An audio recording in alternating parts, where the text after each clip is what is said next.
नमस्कार। आजच्या व्हिडिओमध्ये आपण बनवणार आहे खानदेशी स्टाईल तळलेली बट्टी। आणि महत्त्वाची गोष्ट म्हणजे तुमच्याकडे बट्टीचं पीठ नसेल तरी तुम्ही ही बट्टी बनवू शकता आणि खायला अतिशय रुचकर आणि टेस्टी ही बनते। चला तर मग रेसिपीला सुरुवात करूया। तर त्यासाठी इथं मी घेतलेलं आहे 1 कप गव्हाचं पीठ। जे पीठ आपण पोळ्यांसाठी वापरतो तेच इथं मी घेतलेलं आहे। पाव कप रवा आणि पाव कप मक्याचं पीठ। आणि तुम्हाला अवेलेबल असेल तर तुम्ही यामध्ये थोडंसं सोयाबीनचं पीठ पण घालू शकता। आणि मक्याचं पीठ पण तुमच्याकडे नसेल तर तुम्ही रव्याचं प्रमाण थोडंसं वाढवून घेऊ शकता। यामध्ये टाकूया चवीनुसार मीठ, थोडीशी हळद, 1 टीस्पून ओवा। ओवा आपल्याला हातावरती चोळून यामध्ये घालायचा आहे, जेणेकरून ओव्याची जी चव आहे ती छान बट्टीमध्ये उतरेल। त्यानंतर यामध्ये टाकूया बेकिंग सोडा। तर तुम्ही बघू शकता इथं मी अगदी कमी घेतलेला आहे। आपला जो 1/4 टीस्पून असतो त्याचा अर्धाच इथं मी सोडा घेतलेला आहे। आता आपल्याला हे व्यवस्थित मिक्स करून घ्यायचं आहे। त्यानंतर यामध्ये घालूया 2 टेबलस्पून तेल। आणि आता आपल्याला हे व्यवस्थित मिक्स करून घ्यायचं आहे आणि तेल हे पूर्ण पिठाला व्यवस्थित लावून घ्यायचं आहे। या प्रकारे मूठ दाबल्यानंतर पिठाचा गोळा व्हायला पाहिजे। आता यामध्ये थोडं थोडं पाणी टाकत आपल्याला याचा घट्टसर असा गोळा मळून घ्यायचा आहे। तर आपली कणिक मळून झालेली आहे। हा जरी आता थोडासा सैल वाटत असला तरी मुरल्यानंतर आणखी घट्ट होईल, कारण आपण यामध्ये मक्याचं पीठ आणि रवा घातलेला आहे, तर तो छान फुलून येईल। आता आपल्याला हे 10 मिनिटांसाठी रेस्ट करायला ठेवायचं आहे। 10 मिनिट झालेले आहे। तुम्ही बघू शकता आधीपेक्षा कणिक घट्ट झालेली आहे। आता आपण हे छान एकदा मळून घेऊ।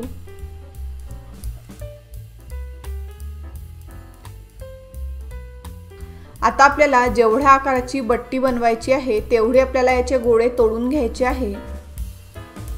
आणि आपल्याला याचे काही न करता या प्रकारे गोल गोळे बनवून घ्यायचे आहे।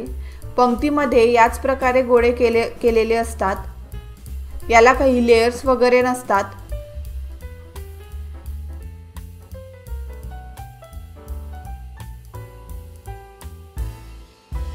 आता जरी हे कणकेचे गोळे छोटे दिसत असले तरी वाफवल्यानंतर हे छान फुलतात। तर इथं मी इडली पात्र घेतलेले आहे। आता या प्लेटला तेल लावून घेऊ। त्याचबरोबर मी साइडला पाणी गरम करायला ठेवलेलं आहे। आणि तुम्हाला जर का इडली पात्रामध्ये बनवायचे नसेल तर तुम्ही हे डायरेक्ट पाण्यामध्ये पण वाफवून घेऊ शकता। आता आपण हे सर्व कणकेचे गोळे इडली पात्रामध्ये ठेवून घेऊ।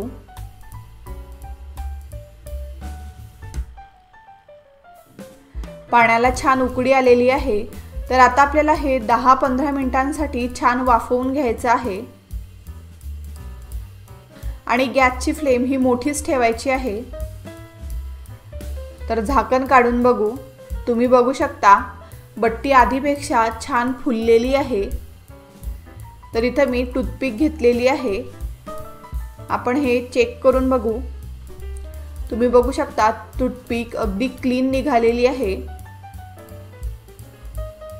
आता हे सर्व बट्टी काढून घेऊ।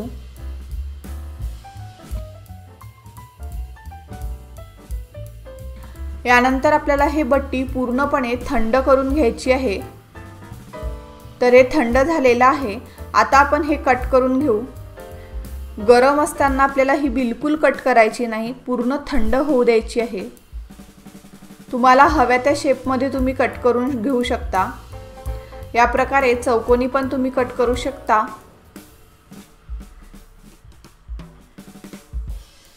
किंवा या प्रकारे चापट पण तुम्ही कट करू शकता।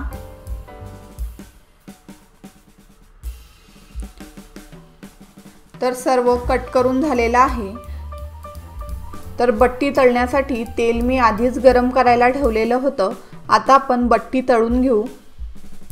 सुरुवातीला आपल्याला तेल छान तापलेलं पाहिजे। बट्टी तेलामध्ये टाकल्यानंतर आपल्याला गॅसची फ्लेम ही मीडियम करून घ्यायची आहे आणि बट्टी छान लालसर कलर येईपर्यंत तळून घ्यायची आहे।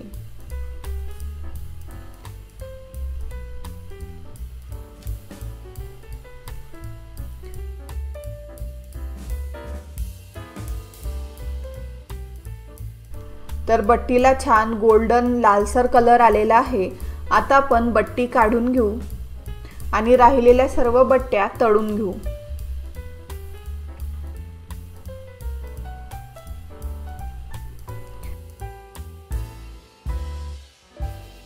तर सर्व जे बट्टे आहे ते तळून झालेले आहे आणि तुम्ही बघू शकता किती छान दिसत आहे। बघताच खायची इच्छा होत आहे आणि हाताने मोडल्यानंतरही अगदी इझिली मोडल्या जात आहे। बाहेरून छान क्रिस्पी आणि आतून छान नरम आणि अगदी मोकळी मोकळी अशी आपली बट्टी झालेली आहे। आणि अशा बट्टी सोबत वरण वांग्याची भाजी असेल तर काय स्वर्ग सुख। तर तुम्ही पण या प्रकारे बट्टीची रेसिपी ट्राय करा आणि एन्जॉय करा।